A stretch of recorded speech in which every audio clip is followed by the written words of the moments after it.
Pessoal, eu quero voltar agora aqui para a discussão no nosso quintal, porque a proposta de mini-reforma eleitoral em tramitação na Câmara dos Deputados traz um artigo que veta qualquer sanção que implique em suspensão de repasse dos fundos eleitoral e partidário no segundo semestre de anos eleitorais. Então, na prática, esse artigo barraria decisões como a que foi tomada, por exemplo, pelo ministro Alexandre de Moraes, quando presidente do TSE, em novembro do ano passado, que multou o PL em mais de 22 milhões de reais e determinou o bloqueio de repasse do fundo partidário por conta daquela ação que o partido moveu e que visava invalidar os votos no segundo turno.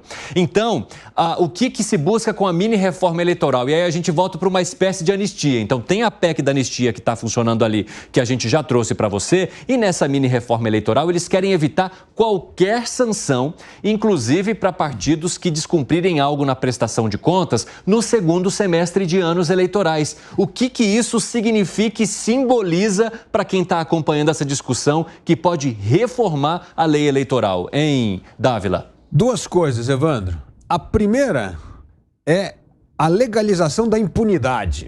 É isso que é isso aqui, não é nada mais do que legalizando a impunidade. Ela pode cometer o crime que a gente libera a barra. Segundo, medo de que perca o mandato, porque os parlamentares que estavam responsáveis pela direção do partido político que presta contas e as contas não batem, cai na ficha suja e não poderiam disputar a eleição. Então, aqui tem duas proteções. É a proteção à impunidade e a proteção à ficha limpa, para você não se sujar e poder continuar na política. É uma vergonha. Agora, Piperno, você acha que há algum tipo de recado que o Congresso queira dar para o ministro Alexandre de Moraes, principalmente depois dessa decisão que acabou fazendo o PL pagar uma multa milionária? Não, e depois o PL, ontem a gente falou aqui, está enfrentando aí uma inconsistência contábil de meros 400 milhões de reais. Exatamente. Né? Quer dizer, as contas da última campanha bateram lá em 448 milhões, se eu não estou enganado, ele pagou, ele consegue justificar 41, 42, então tem esse rombo de 400 que ele vai ter que se virar. Então, mas ele vai coligar com o PT agora, pode coligar o PL e PT. O PT não chega a esse volume aí, né? Pelo menos a gente imagina. Agora, então, eles querem passar, veja, eles querem sim esse rótulo de que a impunidade é minha e ninguém tasca. Porque quem é que vai, qual o poder enfim, de vigilância que vai ser exercido em relação a esse partido? Nenhum. Agora, em relação à multa, especificamente eu acho a lei horrorosa como um todo, mas em relação à multa aos 22 milhões, emblemático, né, o número também, 22,9 milhões, isso eu sou a favor. Por quê? Porque você tem todo o direito de questionar na justiça, é um direito, se você não questionar na justiça, você vai questionar para quem? Para Deus, né? Então, tudo bem, e tem questionamentos que podem ser ruins. Tem questionamentos que podem ser ruins. Assim, olha, agora, não precisa 22 milhões, Piperno. O Justiça Eleitoral, olha, eu discordo. Vai falar isso aqui, ó, tchau, isso aqui não tem cabimento. Naquela cidade, não precisa medir força, agora, é autoritarismo. O problema é que não é só isso não, é que houve a fraude da auditoria argentina. Mas até então, no momento, não se sabia, a gente como sabe não se tudo sabe? Depois, no momento... Como não se sabe? Não se sabia, Gani. Não, no momento que entraram com a ação, estava tudo muito nebuloso. Os fatos vieram ser mais esclarecidos posteriormente. O que eu estou querendo dizer é que ideias ruins, elas podem existir, questionamentos ruins podem existir, isso é do jogo, isso é da liberdade, isso é da democracia. Ele poderia falar, isso aqui não tem validade nenhuma, agora não precisa 20 Mas, Gani, na época, quando se estava tão assim... nebuloso, etc., mas o ministro pediu que se recontasse, inclusive, os votos do primeiro turno e não só do segundo. E aí o PL recuou. Se ele tinha tanta certeza que o sistema eleitoral não era confiável, por que não aceitar também fazer o levantamento do primeiro turno? Foi um bom argumento. Não, isso que eu estou falando, foi um bom argumento. Agora, Evandro, para que uma multa de 22 milhões, né? Que simboliza, inclusive, o número do partido. Exatamente, esse é meu ponto. Para né? outras eu não estou aqui, eu não estou entrando na discussão de urna, nada disso, eu simplesmente estou falando, bom, você tem o direito de fazer o questionamento da justiça, tem questionamento. Questionamento é uma coisa, tentativa de fraude é outra.